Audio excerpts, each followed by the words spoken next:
Assalamualaikum warahmatullahi wabarakatuh. Selamat sore dan selamat bergabung sahabat Dokter Uner TV dalam program edukasi Dokter Uner TV hari ini.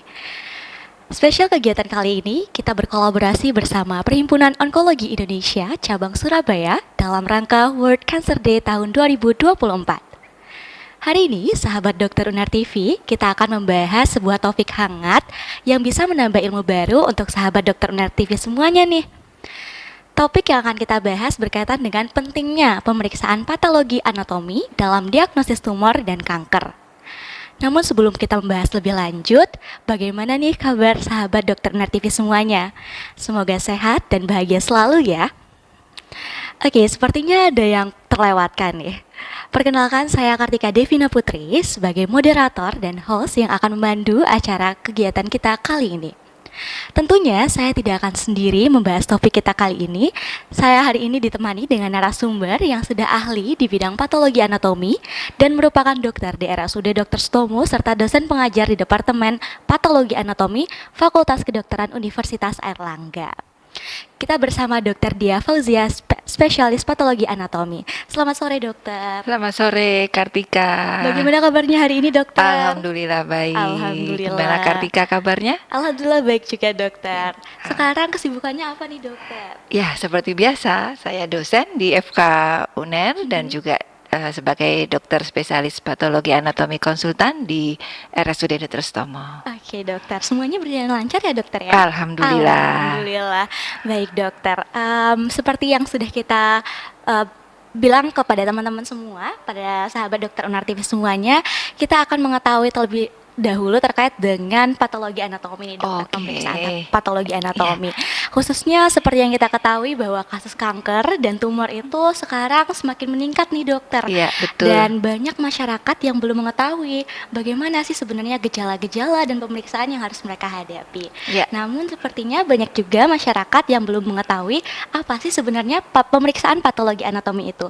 Mungkin dokter Dia bisa membantu kita untuk mengetahui hal tersebut, dokter. Baik, ya. Jadi patologi anatomi ya, nanti setiap mahasiswa kedokteran pasti akan mendapatkan ilmu ini nih ya. Patologi anatomi itu sebetulnya patologi adalah ilmu tentang penyakit ya. Patologi anatomi khususnya kita mempelajari penyakit itu dari sisi perubahan yang terjadi pada jaringan, pada sel dan juga bahkan pada level molekul seperti itu. Dan nanti perubahan pada sel ini tentunya memberikan gejala dan pada pasien ya yang kita hadapi sehari-hari. Sebetulnya itu sih patologi anatomi. Patologi anatomi ya, dok. Oke, berarti teman-teman sahabat Dokter Uner TV semuanya sudah tahu nih sebenarnya pemeriksaan patologi anatomi itu apa sih gitu ya, dokter ya. Ya. Nah ini dokter, kita sering mengetahui bahwa masyarakat seringkali datang ke puskesmas dengan gejala yang mungkin terdapat benjolan yang didiagnosis memiliki atau terdiagnosis penyakit kanker atau tumor, dokter. Sebenarnya bagaimana sih, dok, cara membedakan bahwa benjolan-benjolan ini termasuk kanker atau tumor gitu, dok? Iya, jadi yang perlu dijelaskan terlebih dahulu ya mengenai apa itu tumor dan apa itu kanker begitu ya, Kartika ya. Nah, jadi ini yang seringkali juga kurang dipahami oleh masyarakat ya. Nah, sebetulnya kalau ada benjolan yang tidak normal pada tubuh kita ya, itu kita sebut sebagai tumor. Ya, jadi tumor artinya setiap benjolan abnormal di tubuh kita. Nah, tumor ini bisa saja disebabkan oleh kanker, tapi belum tentu itu kanker, begitu ya. Jadi kalau tumor itu bisa saja dia terjadi karena ada sel yang berubah sifat, begitu ya. Nah, nanti dia berubah sifatnya ini menjadi suatu, kalau orang awam bilang tumor jinak ya, atau kita bilang di kedokteran kita bilang neoplasma jinak karena selnya ini berubah sifat ya, tapi masih jinak ya, neoplasma jinak, atau dia berubah sifatnya menjadi ganas, kita sebut neoplasma ganas, atau kita sebut sebagai kanker. Nah, jadi kalau tumor belum tentu kanker begitu ya. Apapun penyebabnya, yang menyebabkan ada benjolan itu kita sebut ada tumor gitu ya. Tapi belum tentu itu kanker ya. Jadi bisa saja tumor itu penyebabnya karena kelainan lain, karena penyakit lain gitu ya. Yang paling sering itu di Indonesia misalnya TBC pada kelenjar getah bening ya, TBC kelenjar gitu ya. Itu juga bisa memberikan ada benjolan di leher misalnya ya, itu kita sebut sebagai tumor, tapi itu bukan kanker. Nah itu, jadi harus tahu dulu bedanya tumor Dan dengan kanker begitu ya. Terima kasih banyak dokter atas Iya. penjelasannya. Kartika sendiri menjadi lebih tahu nih dok, cara membedakan oh ini tumor ataupun kanker. Jadi kita tahu terlebih dahulu kanker itu apa dan tumor itu apa ya. Dok? Betul. Oke dokter, ini satu pertanyaan yang mungkin penasaran juga dari sahabat dokter Net TV. Sebenarnya kanker itu bisa diturunkan atau ditularkan sih dok? Nah ya jadi gini, tadi saya belum menjawab di Iya, pertanyaan kategori yang pertama. Iya, Bagaimana membedakan kalau ada benjolan apakah itu kanker atau bukan ya? Iya, dok, Saya belum benar. terjawab tadi nih ya. Jadi kalau ada benjolan tentunya harus diperiksa dulu ya, harus diperiksa dulu benjolan atau tumornya ini apa penyebabnya ini ya. Apa misalnya yang hanya suatu neoplasma jinak atau tumor jinak ya, atau ternyata ini tumor ganas atau kanker. Jadi untuk mengetahui ini jinak atau ganas ya, itu harus dilakukan pemeriksaan dari benjolannya itu. Nanti pemeriksaan berikutnya nanti kita bicarakan ya. Lagi, Nah, tadi pertanyaan kedua adalah bagaimana kanker itu ya? Iya, dok. Apakah diturunkan atau ditularkan begitu ya? Nah, memang kalau ditularkan tidak ya, kalau menular tidak. Ini bedanya dengan penyakit infeksi ya. Kalau infeksi kan menular, kalau penyakit kanker itu tidak menular begitu ya. Nah, kalau diturunkan memang ada beberapa kanker yang ternyata dari penelitian juga diketahui bahwa kanker-kanker jenis tertentu itu juga bersifat diturunkan walaupun tidak semata-mata faktor keturunan saja ya, karena memang penyebab kanker itu multifaktorial, jadi juga bisa disebabkan faktor-faktor yang lain gitu ya. Berarti teman-teman yang mungkin saat ini sedang menderita penyakit kanker, jangan merasa khawatir ya teman-teman. Jadi kanker itu tidak menularkan ya dokter? Oh tidak, iya. Tapi dapat diturunkan gitu ya dokter? Ya, walaupun tidak semuanya ya. Semuanya, benar dokter. Oke dokter, untuk memastikan pemeriksaan kanker itu jinak atau mungkin kanker itu ganas, kita harus melakukan pemeriksaan apa sih dokter? Nah, iya ya. Jadi ini yang perlu diketahui ya. Jadi kalau memang diketahui ada benjolan yang abnormal di tubuh kita ya. Nah, berarti ada tumor, berarti harus dilakukan pemeriksaan pada benjolan itu. Tentunya pertama yang harus dilakukan adalah menemui dokter yang terkait di bidangnya ya, dokter spesialis di bidangnya ya. Saya ambil contoh ya, misal ada benjolan di payudara, karena kemarin sudah ada tentang kanker payudara ya, karena memang itu kanker nomor 1. Misalnya ada benjolan di payudara, ya menemui dulu dokter spesialis di bidang itu untuk nanti ditentukan metode diagnostik apa yang tepat untuk dilakukan pemeriksaan dari benjolannya, karena nanti bisa salah satu contohnya ya, bisa dilakukan pemeriksaan dengan menggunakan jarum halus misalnya, atau kita sebut sebagai FNAB ya, atau perlu juga seandainya dilakukan biopsi, misal dengan biopsi dengan jarum yang lebih besar, atau diperlukan juga misalnya diambil sedikit jaringannya ya, atau metode lain gitu ya, itu nanti terkait dengan spesialis di bidang itu ya. Tapi memang pemeriksaan itu nanti mencakup pemeriksaan secara klinik ya yang dilakukan oleh dokter spesialis terkait, pemeriksaan dengan pencitraan ya kita bilang itu misalnya dengan USG atau dengan CT scan gitu ya dengan pencitraan, dan pemeriksaan dari jaringan yang dilakukan oleh dokter ahli patologi anatomik. Jadi sebenarnya kalau ada benjolan atau tumor, pendekatannya itu kita sebut triple diagnosis. Jadi ada pendekatan secara klinik, pendekatan diagnosis secara klinis, pendekatan melalui pencitraan atau radiologi, dan pemeriksaan jaringannya dari patologi anatomi. Begitu. Dokter. Ya. Terima kasih dokter. Berarti kalau misalkan pemeriksaan patologi anatomi sebaiknya itu dilakukan pada awal ya dok, sebelum kanker atau tumor tersebut sudah sangat di stadium akhir atau sudah sangat parah gitu ya dok? Atau Ya, gimana, dok? jadi begini, memang saya rasa dari episode sebelumnya ya mengenai kanker paru, kanker payudara dan juga serviks ya. Jadi memang untuk kanker itu baiknya memang ditemukan dalam stadium awal ya. Stadium awal pengobatan memberikan hasil yang baik ya, dan juga harapan hidup juga baik untuk pasien ya.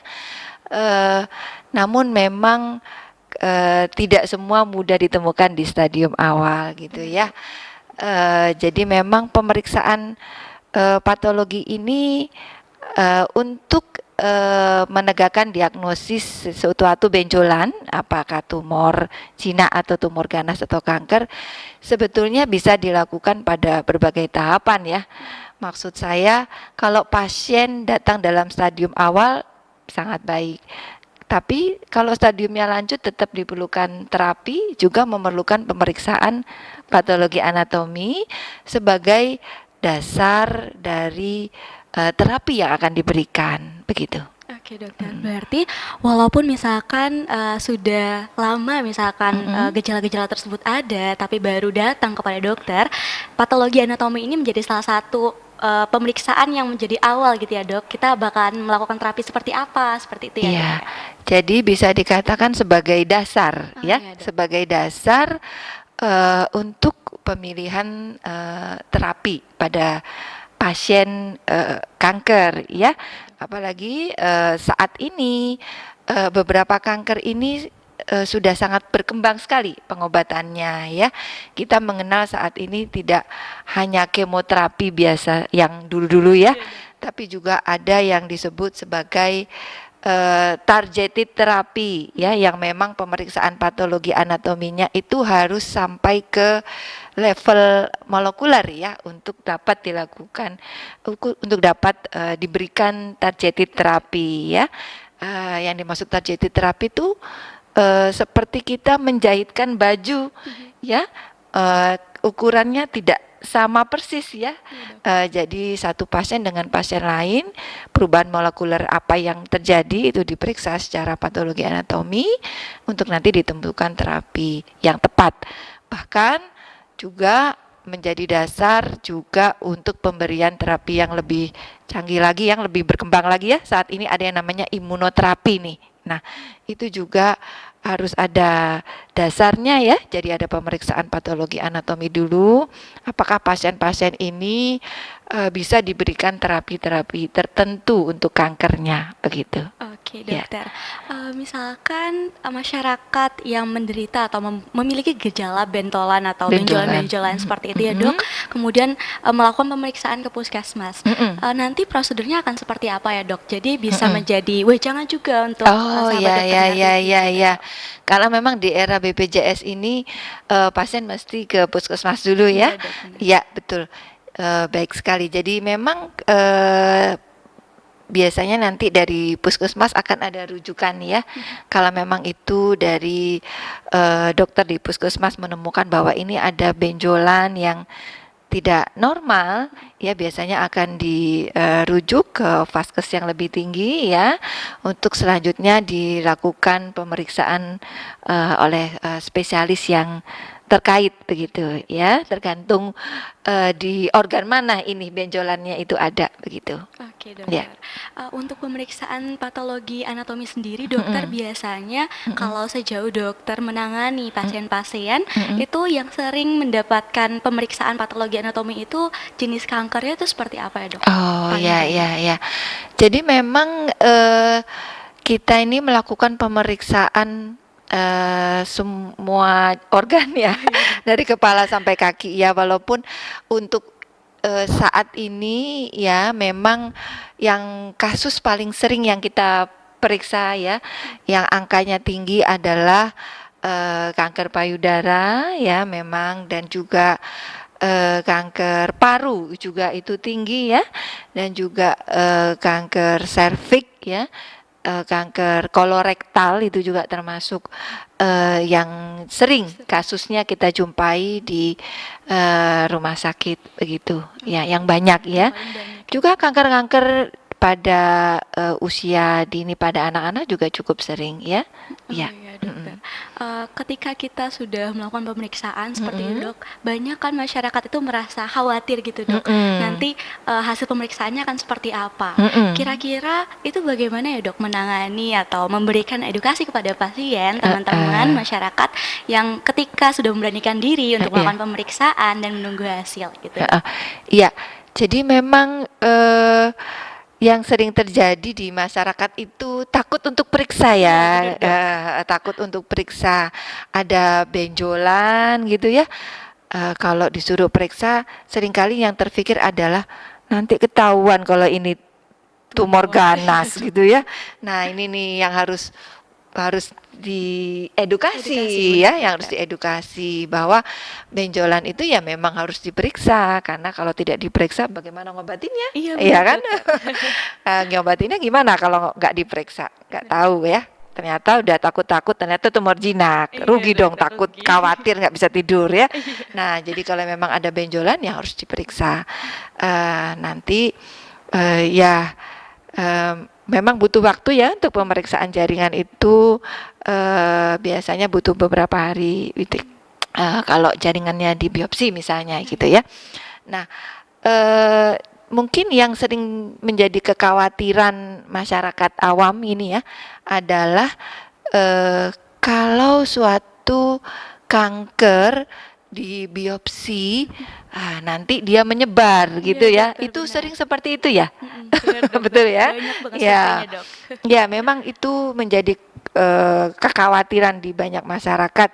Kalau ada kanker di biopsi nanti dia menyebar seperti membangunkan macan tidur, Iya, katanya dokter. gitu ya. Nah, ini juga yang harus kita edukasi bahwa tidak demikian ya. Jadi memang untuk dapat melakukan terapi yang tepat pada kanker memang harus dibiopsi gitu ya, supaya mengetahui jenis kankernya apa, mengetahui terapi yang tepat untuk pasien apa begitu ya. Dan kalaupun kanker itu tidak dibiopsi, kalau memang dia kanker ya sifatnya tumor ganas ya, selnya ganas ini ya, didiemin aja juga nanti akan menyebar kemana-mana juga gitu ya. Jadi saya pernah ya mendapatkan sedikit cerita ini ya, pernah mendapatkan pasien yang mau dibiopsi, padahal sebetulnya itu sudah stadium lanjut ya. Tetap pertanyaannya, dokter, kalau ini dibiopsi nanti menyebar kemana-mana gitu ya. Padahal itu belum dibiopsi sudah menyebar gitu ya. Nah, jadi ini yang harus disadari oleh masyarakat bahwa biopsi itu memang penting supaya tahu jenis kankernya, supaya terapinya juga tepat begitu. Oke dokter, berarti kalau misalkan kita bicara tentang biopsi dokter, mungkin banyak sahabat dokter Uner TV masih kurang mengerti dokter biopsi itu apa. Iya, betul ya. Boleh mungkin dokter dibantu dijelaskan. Ya, biopsi ya. Sebenarnya nih biopsi ini ya banyak macam ya. Kalau yang ditangani oleh bidang saya di patologi anatomi adalah biopsi dengan menggunakan jarum halus, kita sebut fine needle aspiration biopsy atau FNAB. Itu dapat kita kerjakan pada tumor yang baik letaknya superficial atau di dalam tubuh ya, dengan tuntunan kalau di dalam tubuh yang ditujukan untuk mengambil sampel sel dari benjolan itu ya, itu bidang kami ya, dengan fine needle aspiration biopsy atau FNAB. Nah, biopsi yang lain tentu dikerjakan oleh spesialis yang lain ya. Misalnya di biopsi dengan menggunakan jarum yang lebih besar ya, core needle biopsy, ataupun dicuil sedikit jaringannya ya, kita sebut incisional biopsy, ataupun diambil seluruh benjolannya ya, excisional biopsy. Itu mana yang dipilih itu tergantung kondisi pasien pada saat datang menemui dokter spesialis yang terkait ya. Tapi nanti jaringan yang diambil dari benjolan itu akan diperiksa oleh dokter spesialis patologi anatomi. Oke Ya. dokter, berarti kalau misalkan akan menggunakan jarum dan lain, ini pasti masyarakat itu lebih awam ya dok. Berarti ini akan dioperasi atau apa? Apakah seperti demikian dokter? Ya, jadi begini, kalau tindakan dengan menggunakan jarum halus ya, FNAB itu tidak perlu masuk kamar operasi ya, karena memang hanya jarum halus aja ya. Kenapa jarum halus? Karena jarumnya kecil, seperti kalau kita ambil darah bayi, bukan ambil darah dewasa, jadi seperti ambil darah bayi itu pakai jarumnya nomor sekian, kecil ya. Nah, jadi tidak perlu dikerjakan di kamar operasi, bisa dikerjakan secara poliklinik atau rawat jalan ya. Tidak perlu pembiusan ya. Tapi memang untuk biopsi lain ya itu nanti dijelaskan oleh dokter spesialis yang terkait ya. Untuk core biopsi juga biasanya dapat dikerjakan secara rawat jalan ya, karena tidak memerlukan masuk ke kamar operasi juga kalaupun core biopsi. Tapi untuk yang lain itu terkait dengan spesialis yang lain ya, dari bedah atau dari obgyn gitu ya, bagaimana melakukan biopsinya ya. Oke dokter, kalau misalkan pemeriksaan atau pengobatan biopsi ini itu biasanya memakan waktu berapa lama ya dokter? Atau sesuai dengan tingkat keparahan atau mungkin tingkat dari kanker dan tumor itu sendiri dok? Oh gitu. Kalau pemeriksaan FNAB ya di PA itu untuk FNAB tidak perlu waktu lama ya. Bisa mendapatkan hasil di hari yang sama. Biasanya pagi dilakukan tindakan, bisa siangnya selesai ya. Tapi kalau tindakan yang lain ya, nanti jaringan dari biopsi yang menghasilkan jaringan ya, untuk mendapatkan hasil dari pemeriksaan patologi itu memang butuh waktu ya. Pemrosesan jaringan itu sampai jaringan itu bisa diperiksa, bisa dievaluasi oleh dokter spesialis patologi anatomi, itu membutuhkan waktu sedikitnya 3-4 hari, tergantung besar kecilnya jaringan ya, tapi memang memerlukan waktu beberapa hari begitu. Oke, dokter. Ya. Berarti memang pemeriksaannya memerlukan waktu ya, sahabat Ya. dokter Nartivi. Kalau biopsinya bukan bidang saya ya, Dokter, biopsinya ke spesialisasi yang lain. Ya. Kalau misalkan kita mau melakukan pemeriksaan patologi anatomi dokter, Ya. sebagai masyarakat, Ya. kira-kira apa saja sih dokter yang perlu kita persiapkan untuk melakukan pemeriksaan tersebut dok?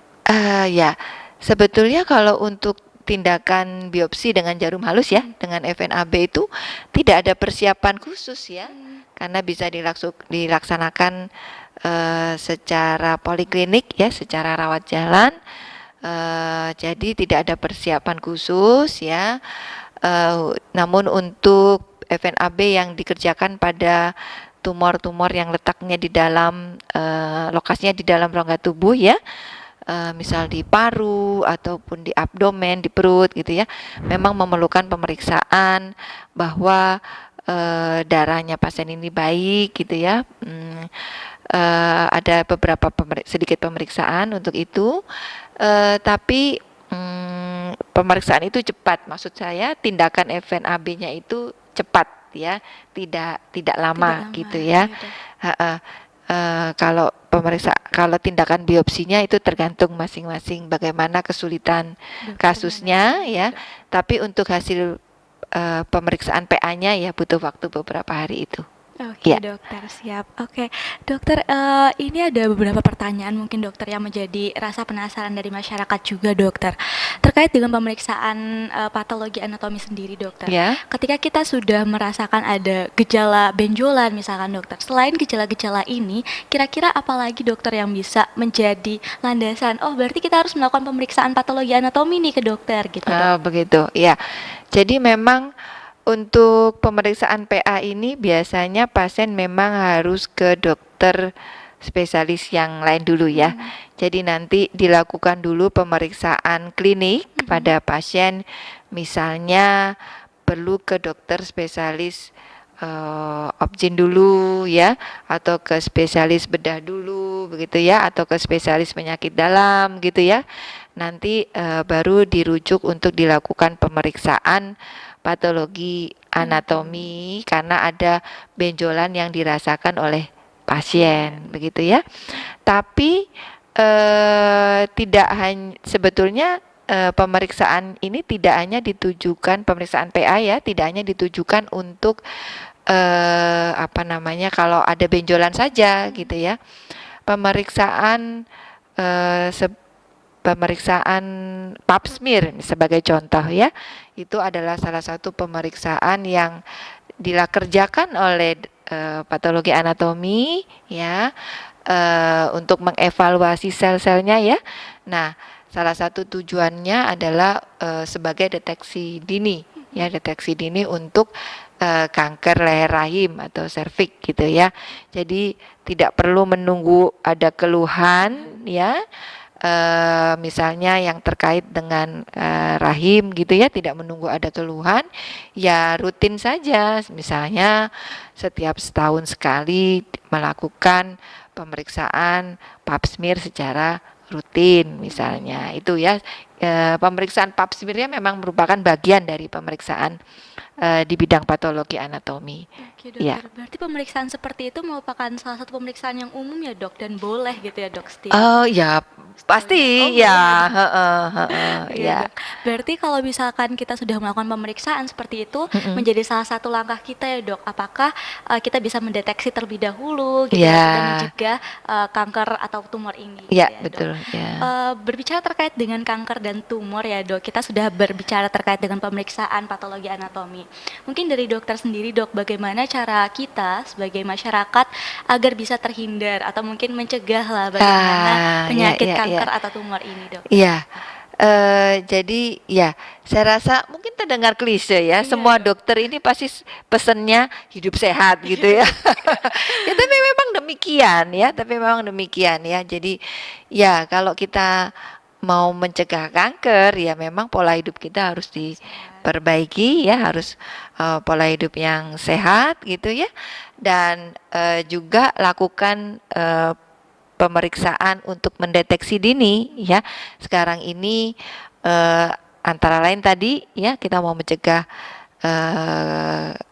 kanker leher rahim ya, kita lakukan pap smear secara rutin. Misalnya untuk mengetahui secara dini adanya benjolan di payudara ya, sebelum secara rutin yang paling minimalis melakukan sadari itu ya, pemeriksaan payudara sendiri, atau lebih baik lagi ya melakukan pemeriksaan mamografi misalnya ya.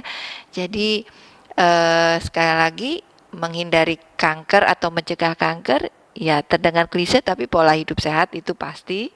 Yang kedua adalah ya lakukan tes pemeriksaan untuk deteksi dini kanker seperti itu ya. Oke dokter, mungkin terdengar juga banyak kasus itu dok, tumor atau kanker itu biasanya menyerang untuk teman-teman atau sahabat dokter UNER TV yang usianya lanjut nih dok. Apakah bisa memungkinkan untuk teman-teman atau sahabat dokter UNER TV yang usianya belum di atas 20 tahun itu juga terkena kanker dok? Oh iya, jadi memang kanker ini tidak mengenal usia sebetulnya Kartika ya. Jadi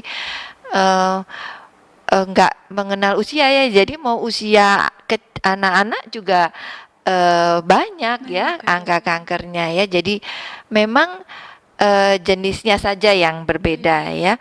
Jadi misalnya untuk usia anak-anak ya, itu kankernya itu terutama jenis-jenis dari soft tissue dari jaringan lunak seperti dari rhabdomyosarkom misalnya dari otot ya, atau dari kanker darah misalnya ya. Lain dengan yang usia tua misalnya ya. Jadi memang sekali lagi kanker tidak mengenal usia, usia berapapun bisa terkena penyakit kanker, dan memang apa namanya, yang penting adalah kita ini tahu bahwa benjolan itu harus segera diperiksa begitu. Ya, Oke, terima kasih banyak dokter atas waktunya. Mungkin kita sudah membahas banyak terkait dengan pemeriksaan patologi anatomi, kemudian bagaimana cara kita menjaga diri agar bisa terhindar dari kanker atau tumor. Nah, ini dokter Kartika mungkin meminta dokter untuk memberikan kalimat-kalimat atau kata-kata untuk teman-teman sahabat pesan dokter mungkin TV. ya. Benar, dokter, pesan untuk sahabat dokter Unar TV terkait dengan kanker ini dokter. Iya. Jadi pesan saya untuk sahabat Dokter Unar TV adalah bahwa kita harus selalu waspada, harus selalu aware akan perubahan yang terjadi pada tubuh kita ya. Kalau seandainya kita menemukan benjolan yang abnormal, segera lakukan pemeriksaan benjolan itu ke dokter atau rumah sakit ya, untuk selanjutnya dilakukan tindakan ya. Jangan merasa takut, jangan merasa khawatir ya. Dan juga pesan saya untuk mencegah kanker ya, sekali lagi pola hidup sehat dan lakukan pemeriksaan untuk dapat mendeteksi dini kanker begitu. Baik, terima kasih banyak Dokter Dia atas Sama-sama. kesempatannya dan waktunya. Ya. Baik teman-teman sahabat Dokter Unar TV, jadi kita sudah membahas terkait dengan pemeriksaan patologi anatomi, terkait dengan cara mendiagnosis atau mendeteksi terlebih dahulu penyakit kanker atau tumor sendiri. Dan ingat teman-teman, untuk mencegah diri atau menjaga diri agar terhindar dari penyakit ini, kita harus mengatur pola hidup sehat ya dokter ya. Betul. Dan melakukan pemeriksaan lebih dini, misalnya melakukan pemeriksaan patologi anatomi. Berikut ini akan kami tampilkan video profil pemeriksaan patologi anatomi di RSUD Dr. Sutomo.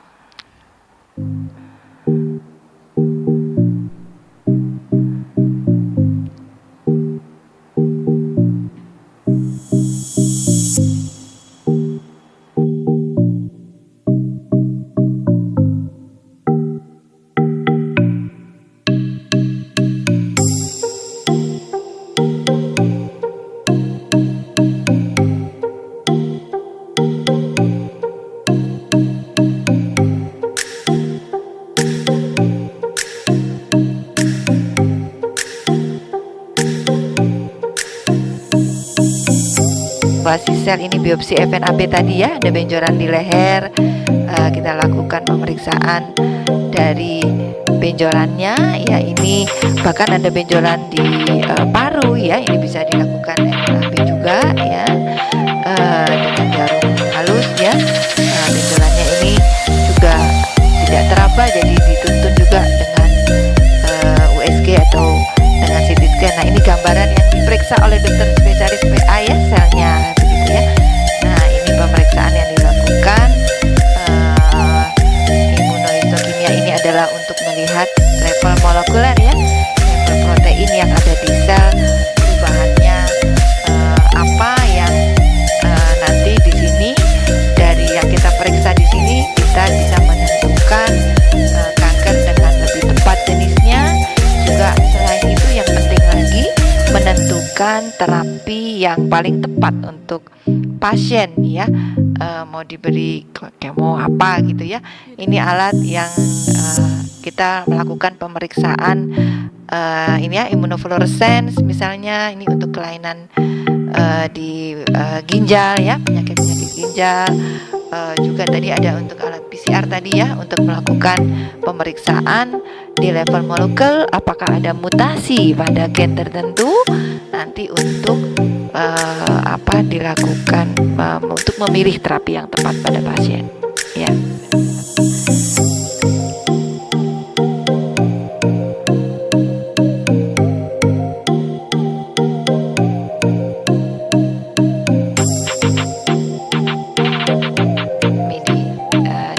KSM patologi anatomi ya.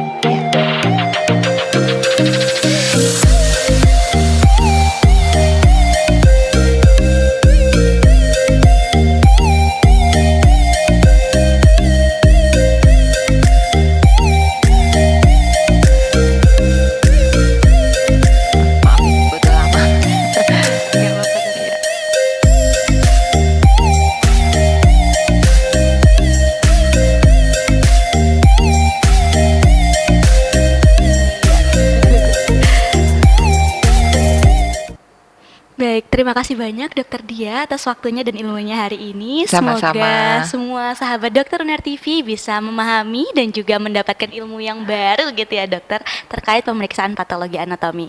Saya Kartika Devina Putri dari siaran Dokter Uner TV. Salam sehat. Assalamualaikum warahmatullahi wabarakatuh. Waalaikumsalam warahmatullahi wabarakatuh. Terima kasih. Terima kasih banyak ya. dokter. Terima kasih.